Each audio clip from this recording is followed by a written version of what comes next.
Ladies and gentlemen, welcome back. I'm very, very happy and also honored to be able to introduce our next guest, who has prepared a brief presentation, but he really thought it might be more interesting to have an interactive conversation with you, give you a chance to ask any questions that you might have for he. I had the pleasure of meeting the Ambassador of Burundi last week, actually, for the first time. I believe this is your third week in Berlin now, so very fresh to the job. His Excellency Ambassador Eduard Bizimana came to us actually from Washington, where he was serving as first counselor, I believe, for the embassy. Before that, serving as a diplomat in Bujumbura, the capital of Burundi. And he's currently the ambassador of Burundi to Germany. The reason why it's so important for me to introduce him and why I insisted that he come today, even though he has a trip tomorrow, so I'm grateful you took the time, is because Burundi is really a country that ICD has actually had the opportunity to work very closely with.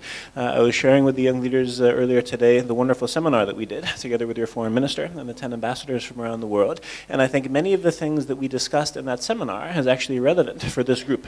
Here you have a group of individuals interested in primarily two things: Africa and cultural diplomacy. And I think the conversation we can have now, we can ideally touch on both of those.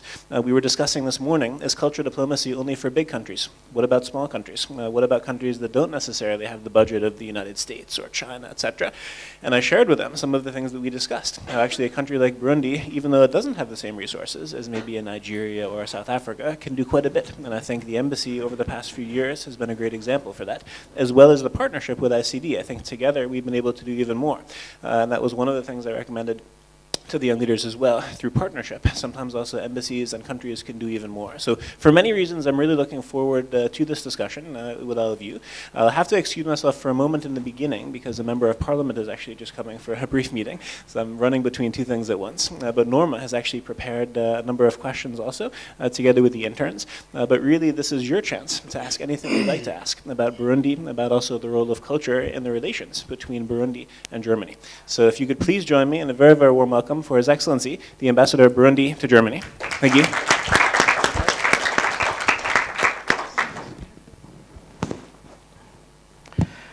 Thank you. Thank you for this floor. At first I didn't think that it would be such a big event, but I'm happy to be here, and I thank you for your welcome. Well, I was asked to talk about cultural diplomacy in case of Burundi, and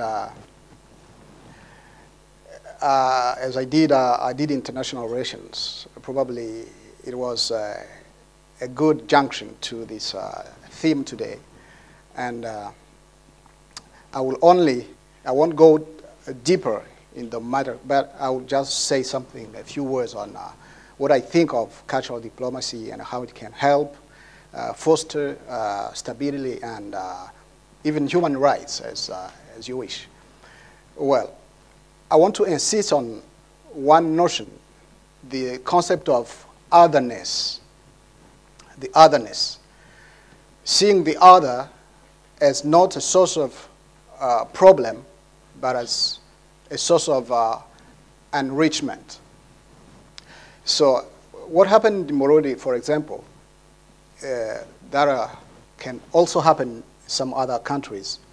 It's the fact of seeing someone else as the source of your problems, instead of seeing him as something that can help you understand yourself and understand others. So, cultural diplomacy implies a recognition, understanding of one another through culture, through sports, through religion. And by understanding the other, you understand his needs. And by that same way, you understand yourself. Your needs should be his own needs, and then you try to compromise, not seeing him as a protagonist, but as a source of enrichment.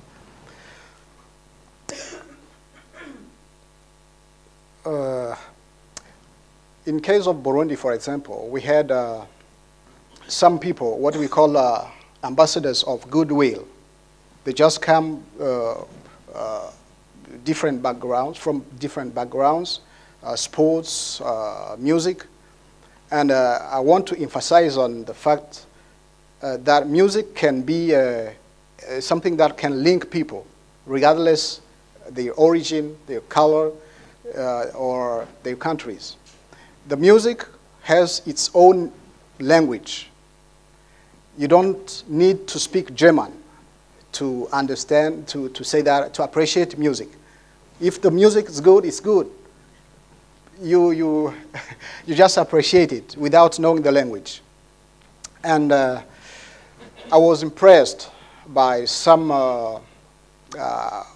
what I will call ambassadors of goodwill who came in Burundi to organize a concert where they could gather people from different backgrounds. And from there, after the concert, people were enjoying, were forgetting about their differences. And from there, it was a kind of bridge. And people could work from there and put people together. From there, other groups like religious people, sportsmen, they were able to come along and put people together, and they forgot about their differences. From there, people were able to initiate some projects, initiate project together. There was what we can call ethnic bar in Burundi. What happened in Burundi, I'm sure some of you know, we are a post-conflict country. And then there was these people who came from different backgrounds, music, religion. They were able to go from one side to the other, bringing people together, because there was this division between quotas in the town. People from this ethnic group could not go to the other side. And through these concerts, through music, through sports, they were able to join together. And from there, there was beginning of reconciliation.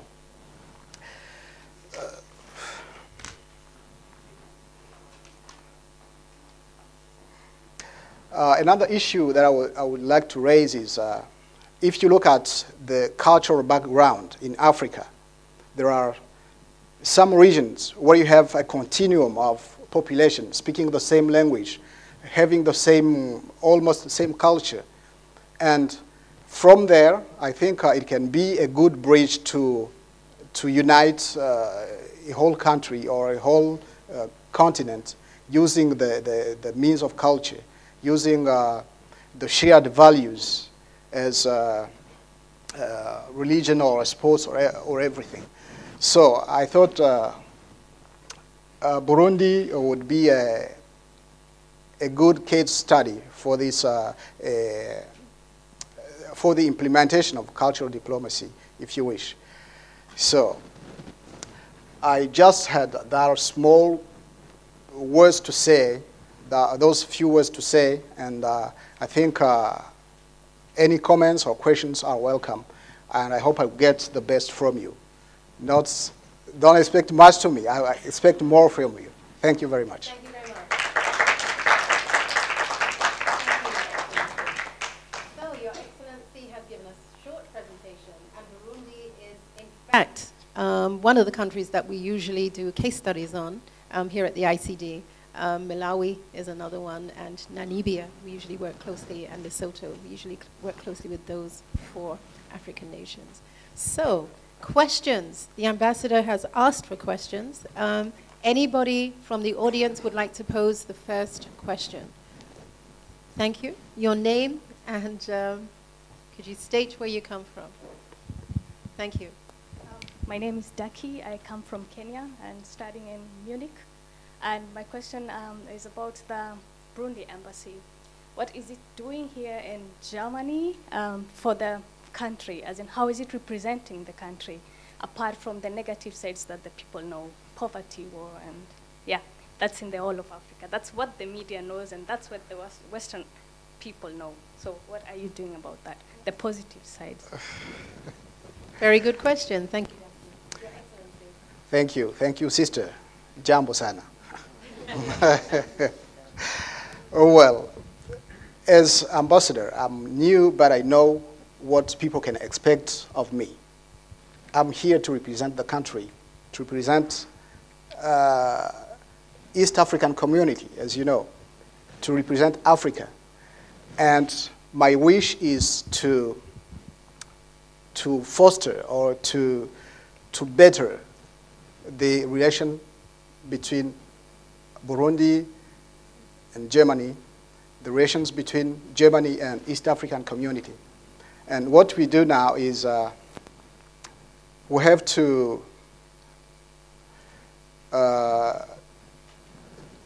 promote the positive image of the country, to promote what is being done in Burundi in positive way, in terms of fighting against poverty, in terms of improving the ways of life of people, in terms of water and sanitation, in terms of energy. So as a post-conflict country, you have a lot of needs, and we, in that way, need the support of our friends or partners like Germany, like other partners, because there are a lot of challenges given the situation of post-conflict Burundi is emerging from. So what we are doing here is to improve the relations, to make people get interested coming to invest in Burundi in those different sectors. We have a lot of opportunities. Those who have already visited Burundi, from Burundi you can easily go to Tanzania, you can easily go to DRC Congo, to Rwanda, to Uganda. So Burundi, it has a strategic position in the East African region. So you are all welcome to invest there. There are a lot of opportunities. Thank you. To reiterate, I hear that you say that Burundi is open for business. Is that correct? Okay, so do we have another question over here? Thank you. Your name, please? Yeah, my name is Suhair Ahmed Salah. I'm from Sudan. My concern is after war, there will be weapons distributed in the hands of the civilian. And I think this is the most dangerous thing in Africa. And we suffer from that kind of things. We need your experience for taking these weapons from the civilian and just give respect to the official armies to have this, the use of weapons. The other thing is the reconciliation of the society. How you develop as a country the forgiveness inside the people, so as to accept each other and normalize the relationship between each others. I need the broad projects which you develop and you adopt. Thank you. Yes. Well, weapons, I don't know if the word is correct, circulation, from the word, that's French, probably. After a country comes from war, the arms they move from one hand to another, from the border to the other. And it's a great challenge to the population, to the government, because you never know how those arms can be used, in which way they can be used. Some of the people use them to kill others, to steal, or to harm others. So what we did in Burundi was promoting sensitizing people to handle the weapons that they owned illegally. So there were some incentives to the population. Once they were giving them some money, some food, or some projects, they said, once you bring your weapon, you get this. You get this project be financed by that or that one. So people were able to, were interested in getting money from those weapons because they knew the bad consequences. We had cases where children were playing with grenades without knowing what they were. So the parent has it as, they said it was kind of security for them, but it was insecurity at the same time. Children, small kids could pick up a grenade somewhere and start playing like a ball. Then I could take lives of people. Some other people, we heard about some kids who shot themselves, who shot their friends, taking a gun and starting to play with it without knowing what it was. So people were sensitized about the consequences, the bad consequences of having arms in their homes. The other strategy we used was trying to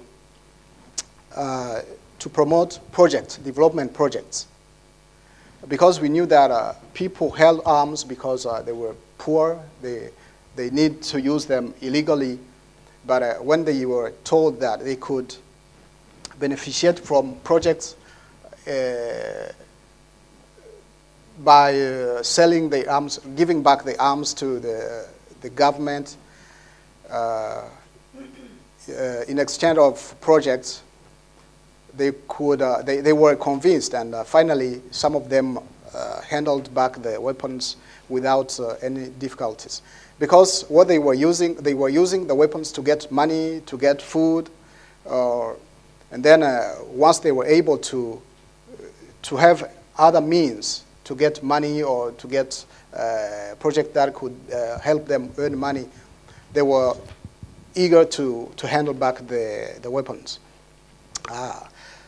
Concerning the experience in reconciliation, what we are emphasizing now is to make people understand that they have no benefit killing one another. They have a lot to gain by coming together, by working together, by developing their countries. So we are heading towards what is called the Truth and Reconciliation Commission. It's something known all over the world. But in Burundi, we want to insist on the fact that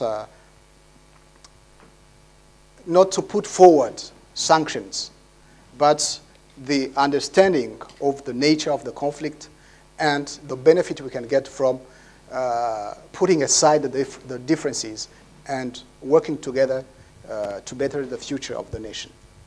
Thank you. Thank you very much. I just want to welcome Sir James back into the board, and thank you very much for coming back to the panel discussion. We'll proceed very shortly. But we've heard some of your anecdotes this morning, Sir James. Have you had experience with Burundi? Is that one of the African nation states that you've had anything to do with, being former founder president of the Seychelles? Well, I did one time. I was president.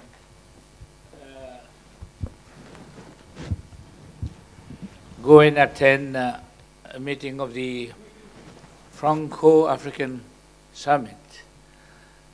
And I remember well that time when, as a matter of fact, I had met the leader at that time of Ethiopia, a gentleman, Colonel Tafari Banti, in the UNESCO conference in Sri Lanka. And when he heard I was going to Burundi through Ethiopian Airline, he said, well, if you come into Addis, let me know, because I want to reserve a very nice welcome for you. Now, that's also an interesting story. On the day that I was going to Addis to take Ethiopian Airways to go to Burundi, breaking news was that the gentleman who had invited me had been assassinated by Mengistu. But nonetheless, the airport, it was stated by BBC, was still open, and people were traveling to go to Burundi for the Franco conference, which at that time was attended from France by Valéry Giscard d'Estaing, then president.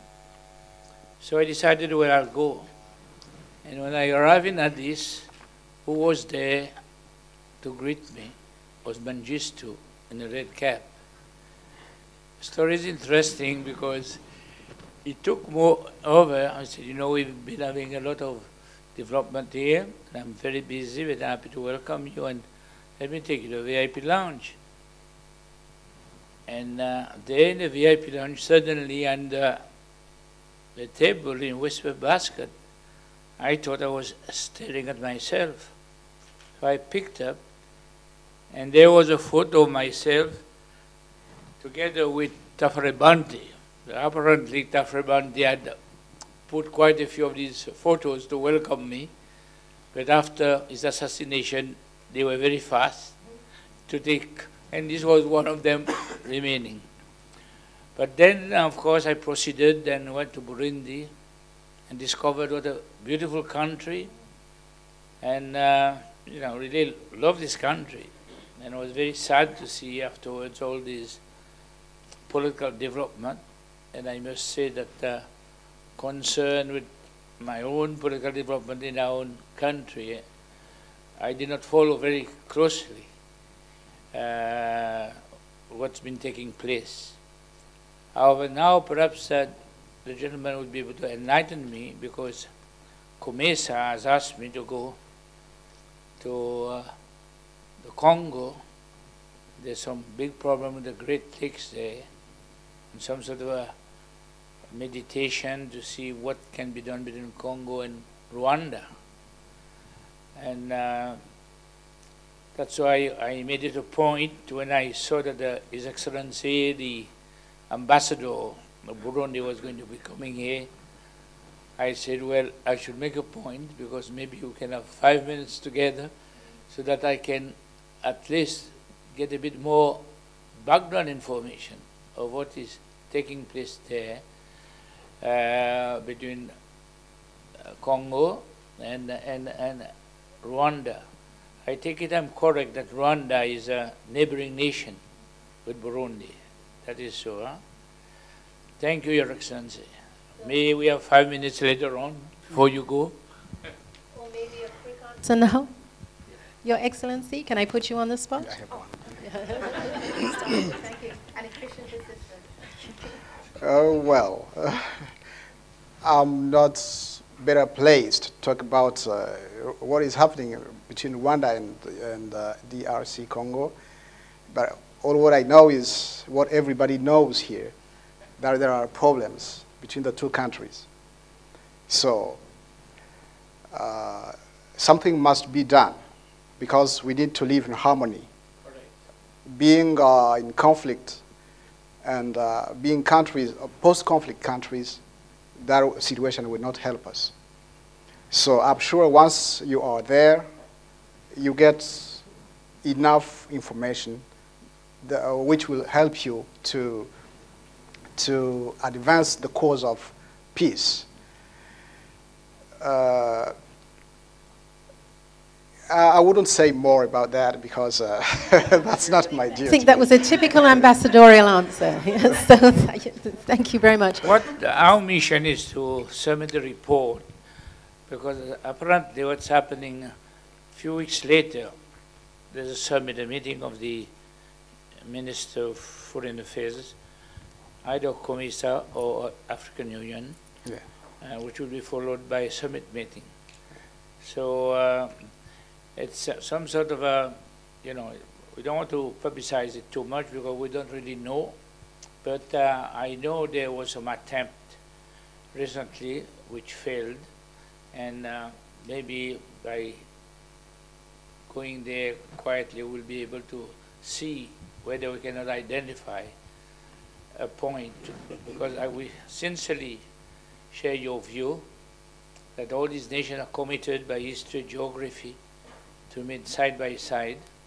The time has come to forge a certain relationship based on mutual respect, fraternal harmony, understanding, even if you got to share minerals, because there are minerals that share it. In that respect, in Seychelles, for example, this year came to an agreement with Mauritius. There was a big area of contention, Plateau Mascarenes, and it was reported that they've got oil, they've got minerals. So instead of taking the matter to international court or United Nations, the two governments decided, well, let's come to an agreement that this is our common property, and whatever we find, we share. And I think the same spirit should prevail on so many of the conflicts in Africa, where people are fighting for a few kilometers outside the border because it is reputed to be an area where certain resources can be found. Well, better share. That would be within the spirit of Harambee. Yeah. Thank you. Yeah, well, Thank you very much, Sir James. If I may add a word, probably there are efforts that are being made by the governments of Burundi, of Uganda, of DRC Congo, of Rwanda, of UN, to try to make these two neighboring countries come together. So there is a conference on, it's called International Conference of the Great Lakes region. So they had a meeting in Kampala, and they were trying to see how they can avoid this problem from spreading to one country to another. It's a concern of the whole region. We want to live in peace. We want to improve the conditions of living. But when you have people fighting at the other side of the border, you are not yourself safe. So everybody needs to do something, and it's what is being done through these summits. Thank you. Thank you, Your Excellency. Thank you very much. Any other questions? I do believe I saw Dr. Grund, Dr. Sabine Grund. She is an activist for the DRC. So welcome. Thank you. Thank you very much. Thank you. I've just read this morning again that there is the ongoing discussion in the United Nations about the support of Rwanda for the Congolese militia backed by the Rwandan state, evidently. There have been, I think, 3 expert reports, a preliminary and now the final report, recently come out stating clearly that Rwanda is behind the M23 militia that has, by itself or together with others, displaced about 500,000 people in the Congo this year and killed who knows how many. And there have been quite drastic media reports recently, in French mostly, about the increase in rapes again in the Congo. And now, in the last days, Rwanda has been voted to be on the UN Security Council for the next 2 years, which means they can put pressure on the other colleagues to be exempted from anything. This seat starts in January. That seems to suggest that something has to happen before January. And I saw a little blog, a private blog, that said in South Africa there had been a meeting with Madame Fatou Bensouda, who is the new, the successor to Ocampo at the International Criminal Court. And she was reported as saying that they are deciding how to proceed now, and if they were to open a case on the Congo, they would indict Kagame first and foremost. I hope this is a credible statement. It's from a private blog. I just read it, and I hope they haven't misquoted her. But I would be really interested if something is coming out of this, if anybody in this room knows something more than I do. Okay. Thank you, Dr. Grund. Thank you, Dr. Grund. We do have a major panel discussion a bit later. At the moment, we're just taking questions from the ambassador to Burundi. Okay. So thank you. I think there was another question, 2 questions here. Thank you, Your Excellency, for being here. Marissa Scott, Marissa Scott. I'm a Foreign Service officer from the United States, and I work at the American Embassy in Niamey, Niger. So actually I have two questions. First, about your mention of Burundi being a post-conflict state. Has Germany and Burundi ever worked together on those issues to discuss common ground issues that they've had together about being post-conflict states? That's the first question. Second question is on the tenets of, or the framework of public diplomacy in Burundi. In the United States, one of the tenets of the United States strategic framework for public diplomacy is reshaping the narrative. And to piggyback on my colleague's question from Sudan, how are you going about reshaping a narrative that has been so entrenched in the Burundian psyche, particularly about, you know, how we should look, what a good Burundian looks like, and how do you reshape that down to the level of children in schools and to women's group to retrain Burundians about their own identity? Thank you. Oh, well, for the first question, I would say that we have close and growing relations with, between Burundi and Germany. Germany has supported Burundi throughout the long period of war. Up to now, we still have this support, and it goes growing. So we do appreciate. They know we had historical relations because, as you know, Burundi used to be a colony of Germany. So we have unshakable relationship between those two countries. So being a post-conflict country means you have a lot of challenges. And in that framework, you need the support of your good friends. Because, as we say, a friend in need is a friend indeed. So Germany always manifested its interest in helping Burundi, in pulling up Burundi from that dark period.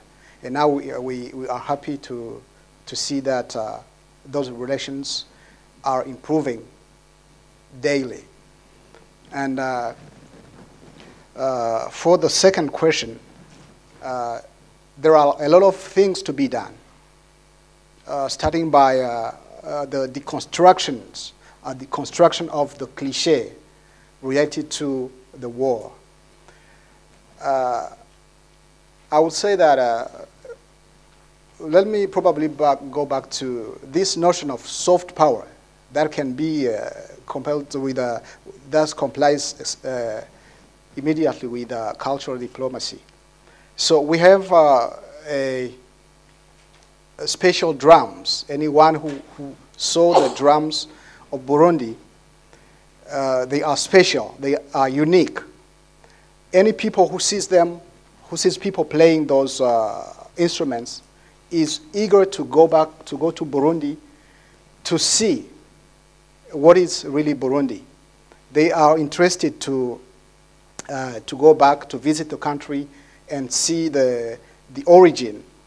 And by doing so, once in the country, they notice that probably most of what they read on the internet, most of what they hear on the radio and media is not true. It's a way of inviting people to come to Burundi and see what is really Burundi, the beauties in Burundi. Once there were a team of Belgian cyclists. They went to Burundi for a tour. They went through the country, up the country in the provinces, and they were able to notice by themselves that the country was at peace. But when you go to the internet and read some information on the internet, on the web, many people are discouraged. They wouldn't even go to think of going to Burundi. While Burundi is a very, very nice country with a lot of touristic opportunities. So they were able to see for themselves, and once they come back, they were able to tell other people what they saw by their own eyes. So one of those strategies is the deconstruction, as I said, of the cliché, and then try to improve, to adhere to the values, the shared values of the democracy, of improving human rights, all those shared values. We are trying to make efforts. Sometimes it's not easy for a country which has been living almost 40 years in internal conflict.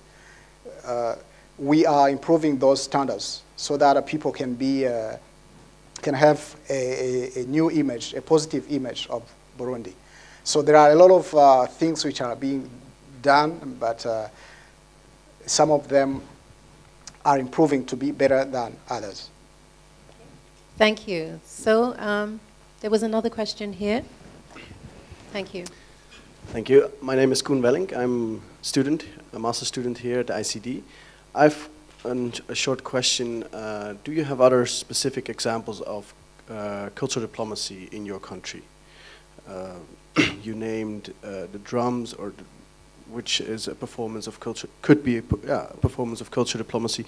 Are there other examples? And maybe a following up question is, are other Western countries also interested in performing cultural diplomacy with Burundi? Thank you. All right.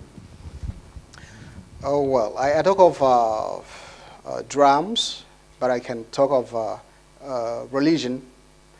There are some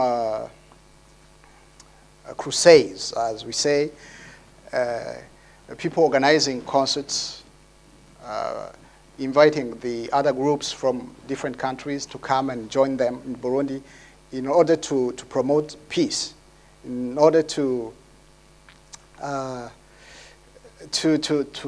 change the tune and make people hear something else, not gunshots or killings everywhere.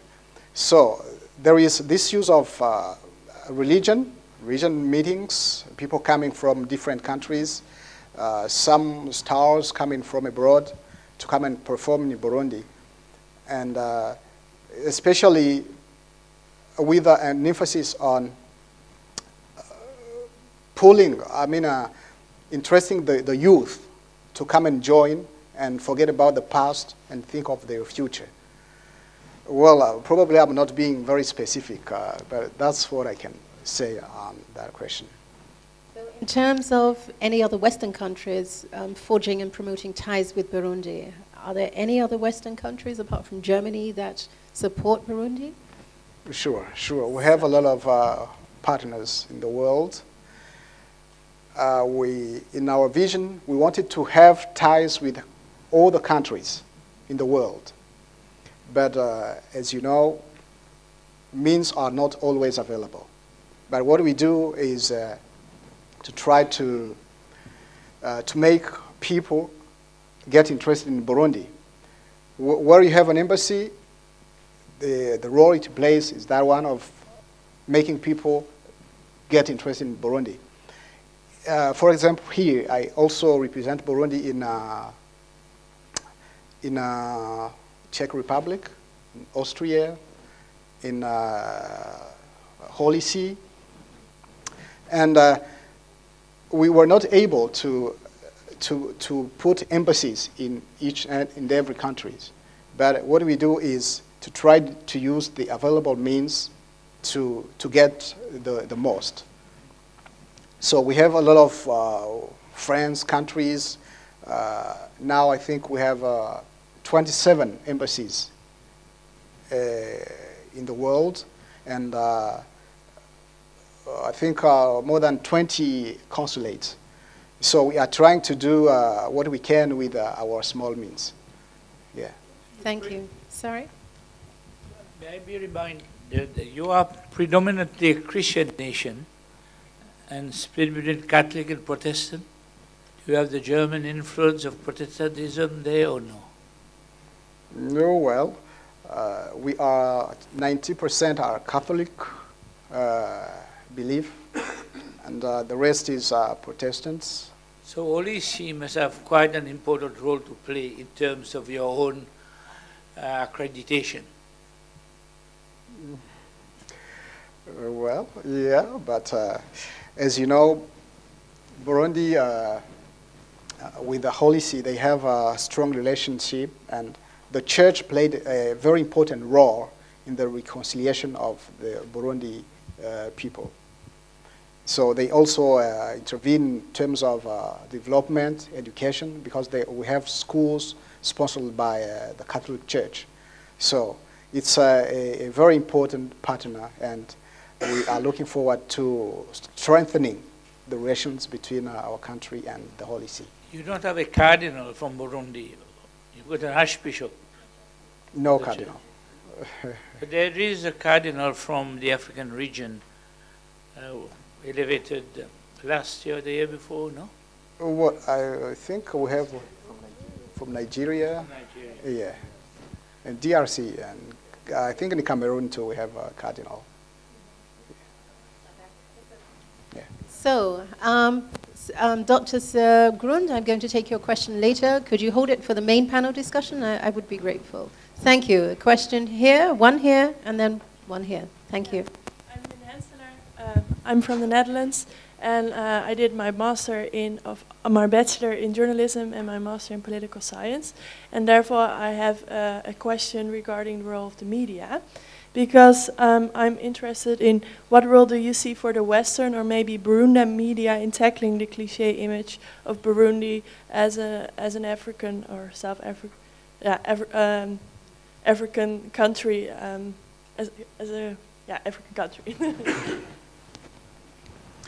Yeah, the media is playing a very important role, either in promoting democracy, in promoting human rights, and sometimes they play an important role to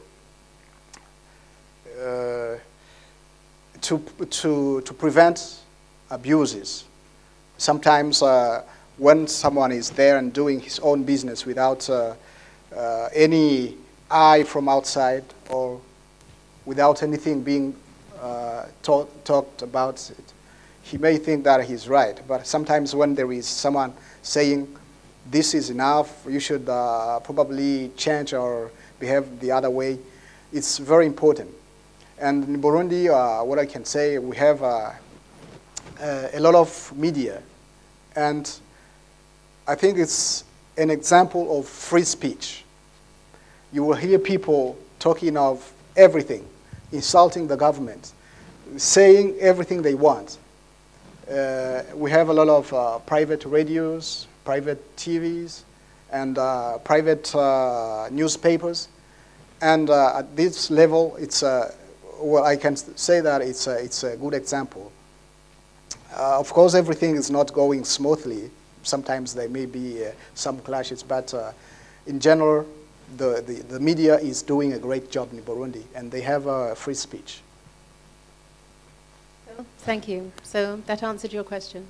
Thank you very much. There's another question here. I think this will be the last question of this session. Then we will take a break, and then we will have the main panel discussion. Thank you, Your Excellency. My name is Faizo Kiwewa from Uganda.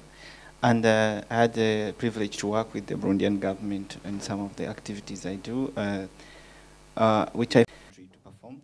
But what I find challenging is that they have not thought of creating initiatives or platforms for the Burundian culture to be explored within their own country. Yes, anyone can drum in Burundi and anyone enjoys the drum, but those who come to Burundi, there are no national, international platforms where you can invite tourists or people around the region to come and explore these kind of things. So are there no needs in your policy when you look at them? It's not priority to create such platforms. Why don't you, what do you say about this? I mean, living in Europe and US, as you see all these things. Thank you. Well, I think I talked of drums, but there are some other issues one could talk about in the same framework. And we have a ministry, we have a whole ministry of culture and sports. So what they do is trying to implement, trying to set up some structures, a platform, as you said, in order to promote our cultural heritage. So once you are in Burundi, not only you will see drums, you will see there are traditional dances that are performed. We have national museums where you can always enjoy those kinds of performances. So I would rather invite you to go there and see by yourself, and then try to work with the Ministry of Culture and Sports and see what you can do together. In terms of tourism, in terms of, we have a lot of attractions in Burundi, and wherever you go, you see cultural performances. I think those are some few steps that are being taken in order to promote our cultural heritage. So, thank you very much. I would like you to give His Excellency Eduard Bizimana a big round, and thank you very much for coming to the ICD. Thank you.